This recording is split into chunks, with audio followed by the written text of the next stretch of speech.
competition thing. Hey, there we are. We are live. Sorry. Yeah, I was just saying. Apologies for my voice. I'm still recovering from a CrossFit competition. Anyone who knows CrossFit knows what this is.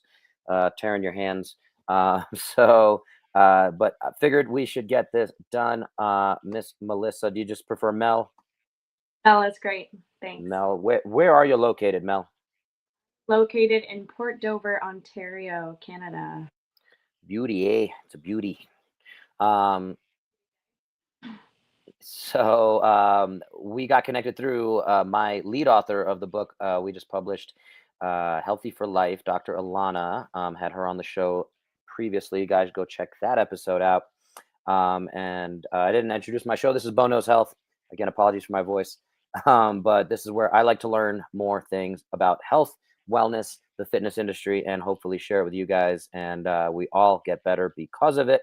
Dr. Alana thought Mel would be an excellent guest, and I'm excited to hear about fall prevention. So get us introduced into what got you into fall prevention. Well, as we know, it's definitely a very large industry that is only growing and becoming larger. The I would say the demographic of older adults, we're headed in that direction. So, I mean, that being one thing, and of course, my firsthand experience, little intro. I'm a kinesiologist and I am known as a fall prevention coach. And that name has come to me or been given to me, I guess, from a lot of my work in retirement homes and in senior communities, doing in home personal training and coordination training to reduce risk of falling. And this is a big topic today because really, once we fall, it's can be downhill from there. And there's a lot of ways that we can first prevent the fall from happening, and also just reduce the risk of a fall leading to a fracture, leading to a larger issue, costing us thousands of dollars in hospital bills. Well, you guys in the States.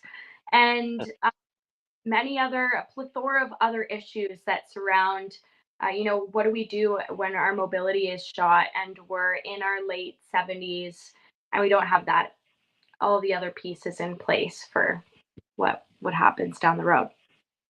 And let's back up for one sec. You mentioned the word, or you called yourself a kinesiologist. Definitely one of my favorite classes in undergrad, going into physical therapy school. But I'd love for you to define what that means for the listeners at home. That's not a super common, I think, term that folks hear.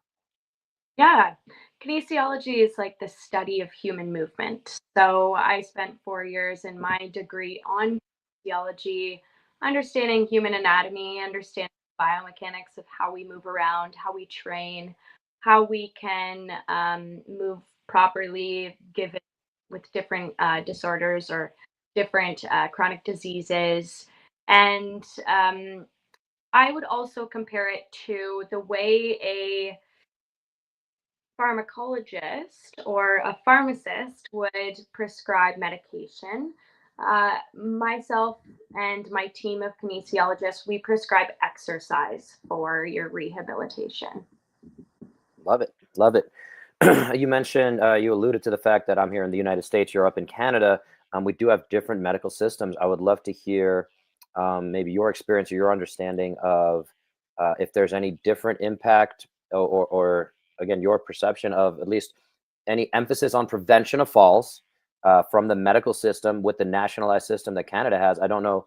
I'm far from an expert on it, but would love to hear. You always think doing things preventatively would save the insurance companies money, would save the entire system money. But unfortunately, it doesn't seem to work that way, or the research just has not been strong enough to say if you put $1,000 in per year between the ages of 50 and 60 in falls prevention, that's going to save you $100,000 down the line, that kind of thing. So I don't know if that just needs to be the case, but yeah, I would love to hear your thoughts on uh, for those not familiar, what the difference with nationalized medicine is, and just anything you've noticed in the medical system and how they're, uh, you know, working for you. Yeah, pretty loaded question, Yeah. but Sorry. yeah, and I'm also not that familiar with the healthcare system and how it would work in the US. There is a number There is more policies being created here in our government that's going towards funding for fall prevention because we are noticing at a national level that fall prevention is something that we need to be putting money towards. And it's just kind of wondering which pockets of our government are going to be funding this and how much is going to go towards it because as a whole we have this whole healthcare, and that would be, your physio treatments, your, and I'm talking we, this is us and the US, the hospital bills, our medications, all of that. Where in that big umbrella is the funding going to be coming from to treat and prevent falls, which cause a way more expensive problem down the road? Um, First thing that comes to mind is not a lot of Canadians are thinking that way. We pay out of pocket if you don't have coverage for things like an in home personal trainer, kinesiologist to come by and help you exercise. Um, and not a lot of people see the value in that because we have free healthcare. If our seniors fall and break a hip, they'll be in the hospital for a week and it won't hurt their, they won't have to pay out of pocket for that. Whereas I do know I sell a variety of fall prevention tools across the US. So my market for selling products is all in the US. And I do know that the market there is a lot more keen to prevent falls because they want to avoid the costs down the road. That's the main difference I've noticed. Yeah, yeah, I think that's a great summary. My business, if you haven't seen it already, is Fit Care, and I say if you focus on your fitness, you can avoid the healthcare space. I think that's something. Hopefully, we all can agree on that. That's a good thing, but we got to get more people on board with that concept. That takes us over to your website, homestretchforseniors.ca, and you have a 5-minute assessment. Folks can go there. We'll have that linked somewhere down below here, and you have your 5-minute assessment. They can do that. That's just you can do that on your own at home. Yeah, exactly. It's just a few prompts of different exercises and stances to try out. And you can self assess. Obviously, you wouldn't want to cheat on this one.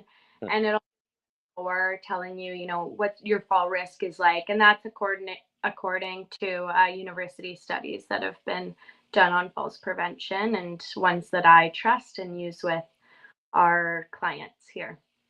Yeah, and once that assessment is done, you have a score. Hopefully, I'm guessing it says like, "Hey, your score is actually pretty good. You don't have too much to worry about," or it says, "Oh no, we got to get you in here ASAP before something bad happens." But in terms of without giving away the secret sauce, or if you want to give it away, by all means, give it away. But we talk about hand-eye coordination, agility. What kind of things can folks be doing? They're listening to this, watching this, or they have somebody again in that demographic, like we're talking about, that's starting to become more at risk for a fall. Things that they could be implementing uh, at that age, let's say 60 and above. Absolutely. This is a great question because I could talk about this for a while. Well, number one that comes to mind when I'm telling newcomers or sharing advice about this, it's consistency. So it really, at the end of the day, just that daily movement and having a daily practice of a little bit of movement and a few exercises, keeping it so simple and basic to start is number one. Just it's similar to if you're adopting something like meditation, just a little bit each day is going to get that consistency going, and then you're kind of able to try different things and get spicy with it all. But that's number one, the consistency. Second thing you could do on the daily really is just mobilizing your joints, and when I say that, literally rolling your wrists and then moving down to your elbows and then the shoulders, and you just, because they're all in order in our kinetic chain, can go to the neck, and then you would move down to the hips and move the hips. And just doing that from head to toe every day, easy, pretty basic to remember. And it just kind of feels, it gets you ready for your day and it mobilizes you really. And lastly, some pretty simple ones are practicing your single leg stance is huge just for your balance. And something that I tell people, and it's not often talked about, and that's probably why I have such a large interest in my company, Sturdy, is dual tasking. So the more we challenge our balance and we challenge our base of support, which is our 2 feet, uh, the more likely we are to be resilient to unstable surfaces and a potential fall. So, what I mean by that is really like the more dual tasking, and you can also call that multitasking in the day to day language, then the more you're priming your brain to be able to do two things at once, which might be if you're walking and talking on the phone and you trip, you're able to catch yourself from that trip because your brain is used to doing, you know, challenging different tasks at once. Yeah, I would say with those. That's great. The other term we used is agility. Kind of ties into again what you were just talking about. Can you define agility for us? And again, when I think agility as a former American football player, I think of changing directions. But is there more to it than that? That's a good one. Yeah, when I think of the definition of agility, I'm thinking of your ability to respond quickly to changes in your environment. Very similar and not to be confused with reaction time. So, reaction time would be from the moment a stimulus comes your way, or you see it, or sense it, or feel it. How quickly are you able to respond to that? Whereas agility is how the body moves in that response. So if you're an agile senior, falls aren't too big of a worry. You're able to turn around really quickly if there's an oncoming car, or you're able to catch yourself if you're walking off a curb and you didn't see it at first. That would mean that your agility levels are pretty up to date, and you'd probably be training your agility if they're really good towards your 70 plus years, because along with a loss of muscle mass as we age, we also unfortunately lose our ability to respond quickly and stay agile. So there is that whole component. And then the reaction time comes into play when something sudden is occurring. It's that, yeah, the time between feeling, let's say, a change. I start walking on rocks and they're unstable rocks. It's noticing that change in stability and being able to move and respond to that, how quickly that can happen. So I do a lot of work with training individuals on your reaction time and agility and the coordination side of things.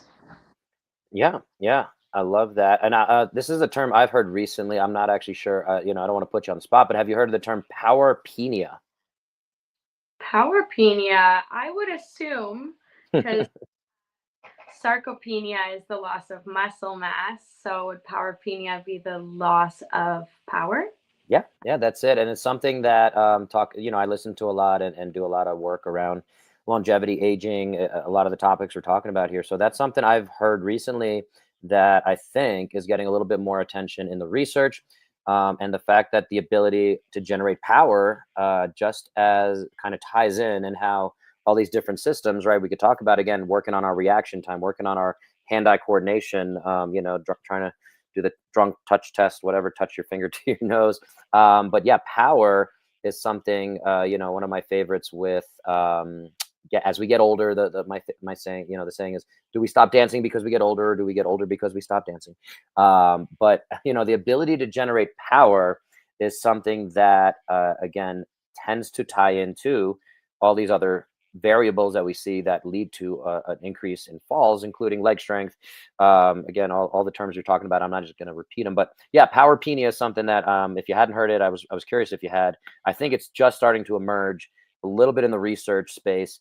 And again, some of the Rhonda Patricks of the world, if you're familiar with her work, I think she's the one that I want to give her credit for hearing it on her podcast and pushing that out there. But I think it's a great thing. I just finished with a personal training client of mine who's in her 50s, two total knee replacements, and in our hour-long personal training sessions, I always have power work mixed in there, and whether it's jumping, whether it's hitting something, whether it's taking a band and just going really hard with the band, whatever that is, some form of generating power to see if we can keep that system kind of alert and awake. And so, yeah, would love to hear, if you have any kind of power components in your work.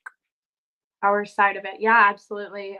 Something that I've been rolling out lately, and I'm starting to notice it's a big hit through Sturdy, is my 6 week fall prevention program. And it's a very in-depth program where we go through different areas and different very specific topics about the body and how to prevent falls in those regions. So power is one of those weeks, and we really hone in on um, the muscle mass that's being used for power. So we always kind of just, when we think about muscles and we think about power or strength, we kind of bunch them all together. But actually, the way we move reflects different power. Well, we recruit different power muscles. So I educate a little bit about that in the program, and I will definitely apply that with, different kind of jumping activities. And not everybody can jump. So it's like, well, what's the next best thing to doing a jumping squat? While maybe sitting in your chair and bouncing the knees up and back and forth. And sounds silly, but it does work, and it does recruit those power fibers. And it's also like, if I were to do an actual demo, it'd be like, if you've ever done a wall push up against the wall, pretending the wall is right here, and we're starting this far away, doing the push up there. A great activity is I get everybody to start with the push right here, close to the wall, and how fast can you push that wall away from you, or push yourself away from it. So we're just kind of, it's like that quick movement, and you want to take that time into consideration too. So it's something a little bit quicker and more forceful. Yeah. Yeah, I love that. Another thing, I was listening to the Ice Physio podcast. Not sure if you know those guys. They're pushing the kind of cash-based PT model here in the States. I don't know. I don't think they've gone up into Canada yet. I don't think they're opposed to it, but yeah, they have a great podcast though.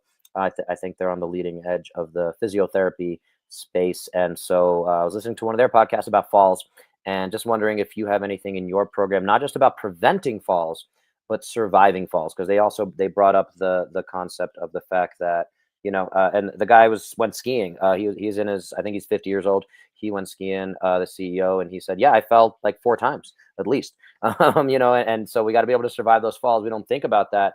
And then it becomes like, just don't fall, just don't fall. If you fall, you're going to break yourself. And so I'd love to hear, yeah, if you have anything about resilience, anti-fragility, being a little more robust, and we could talk certainly again, osteopenia, osteoporosis, that kind of thing as well. Would love to hear if you have something in there. Yeah, absolutely. So I've recently changed my dialogue, and I've changed it from fall prevention to fall resiliency. For that reason, exactly. Sometimes falls are unavoidable. They're going to happen. They happen at every age too. So two things that I kind of bring up in this respect is, if you've ever seen an older person fall, which hopefully, Bo, you haven't. Um, I've seen quite a few. Yeah. I haven't either, but No, I've seen a lot of folks fall in my okay. life. Well, have you ever seen the fall where you're like falling for a long time, and the longer you fall, the harder you're going to hit the ground?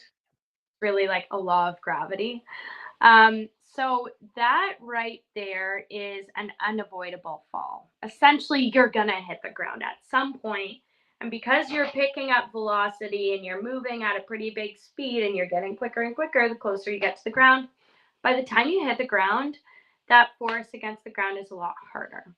And in those cases, which I asked about seniors falling, that's often how seniors will fall, because they don't have that agility and that stop in their muscle fibers. And it's not even that, it's connected to neuroplasticity. When are they ever training that immediate stop?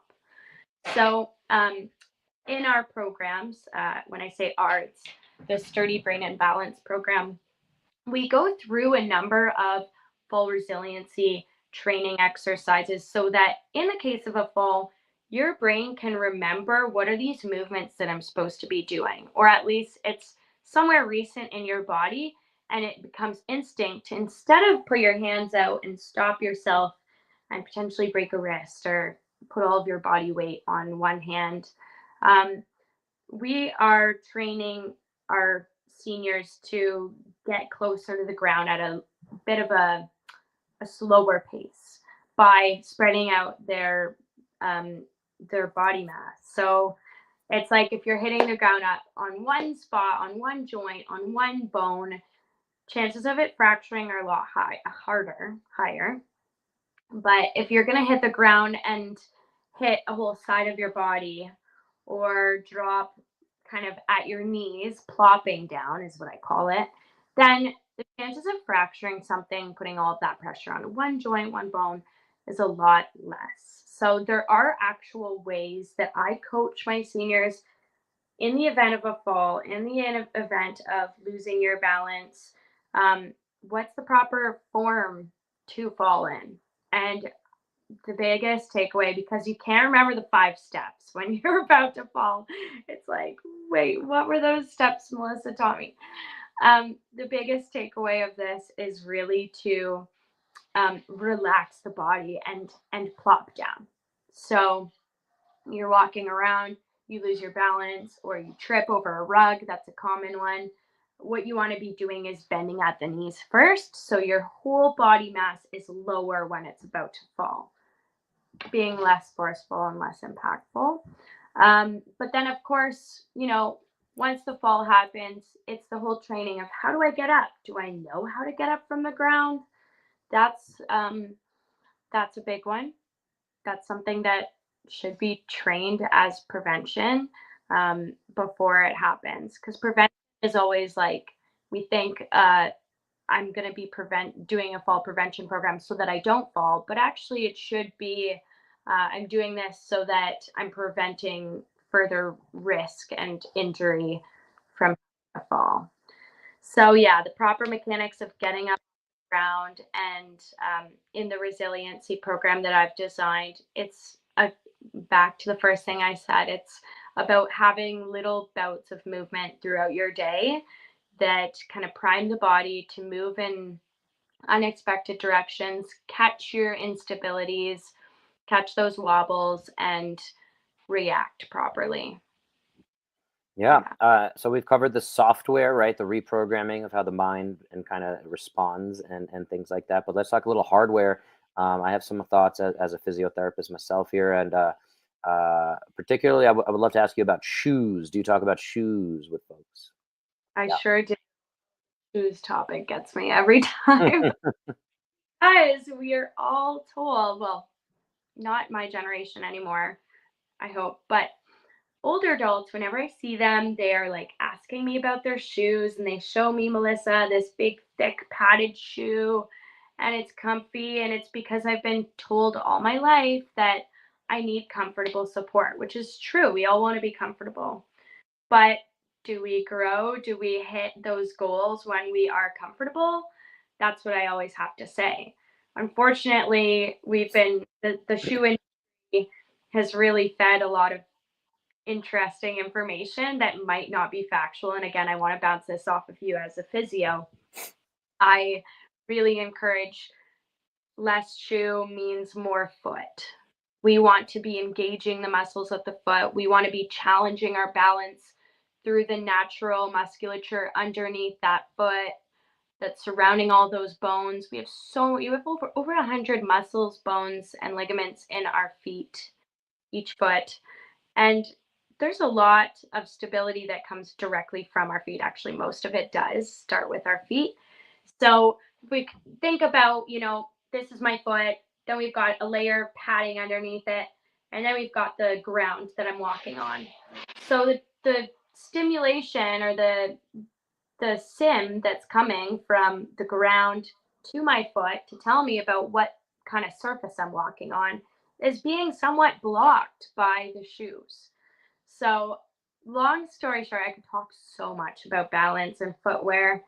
I encourage really just as minimal shoe as possible if you want to be training. And then, of course, when we're doing any kind of balance work on our feet, I get all my clients to take their shoes off and go barefoot for that natural connection with the ground. Yeah, a lot of our shoes, not only just the padding, but if you think about my hand right here, it's spread out. We want to be able to do that with our feet for as long as possible. And that's going to help us in so many different things, not just our balance. But the comparison is really like we do so much with our hand. And if I were to be putting a glove on my hand every day and going out and doing all my tasks with this glove on my hand over the years, my hand is going to be stuck like this. And then all of a sudden to go and grab things and hold things properly with my hand, it's going to be a lot harder by the time I'm 80. So similar to the shoes that we are all buying, they compress our toes at the end. They keep our toes compressed and it's hard to wiggle and it's hard for them to grip and grab. So just taking your shoes off and being able to splay the toes is a great takeaway out of that long tangent that I could go on. Yeah, no, I think it's an important topic. I bring it up because I actually had a new patient who had a fall. I'm seeing her for the rehab after she broke her hip. And she tried to switch to Hoka's because she was told they're going to be more comfortable. And they were just, she couldn't feel where her feet were in space. She had much less awareness because of how cushiony they are, even though they were comfortable. So she ended up having a fall, breaking her hip. And here we are. And about 2 years ago, on this podcast here, I had Philip Mangan of Vivo Barefoot, and I'll quote him. And he said, I choose connection over comfort when it comes to my feet. So you can still have comfort in some sense of it, but yeah, I think that's an important piece. And the analogy I always give, similar to what you were talking about, is I always here in Colorado we have a lot of rock climbers. So a lot of times I'm like, you might not be a rock climber, but you might know a rock climber. People can kind of figure this out. But imagine rock climbing with big mittens on, and you never quite feel the actual rock. You never work on those little grip muscles. Anyone who's actually rock climbed knows how important it is to get every single finger in all sorts of weird and unique positions, and how important that is for rock climbing. And then yeah, for our feet, we can certainly ignore it. So yeah, I'll just echo a lot of what you said, and really happy we're all on the same page and we're shouting it from the rooftops. Woo! And there we go.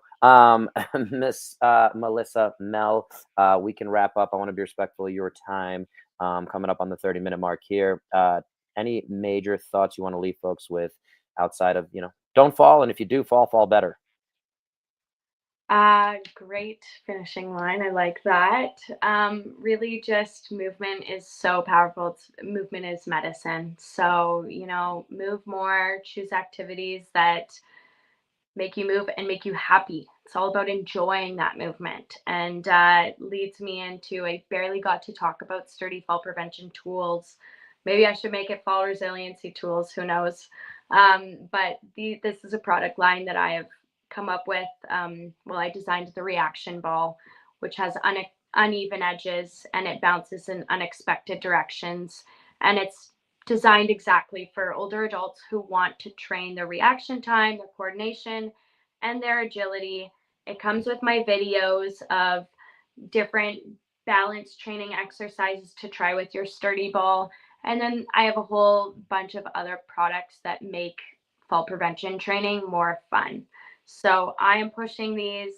Sign up for my newsletter on my website. You'll probably get sent to that automatically if you do the fall risk assessment. And visit sturdy.com if you want to check out my products. Thank you so much, Bo. Thank you. I know I got at least 1% better talking to you today. I hope folks did as well. I'm sure they did. Um, Glad again that you're spreading this powerful message. And thank you for the work you do. We'll sign off here, guys.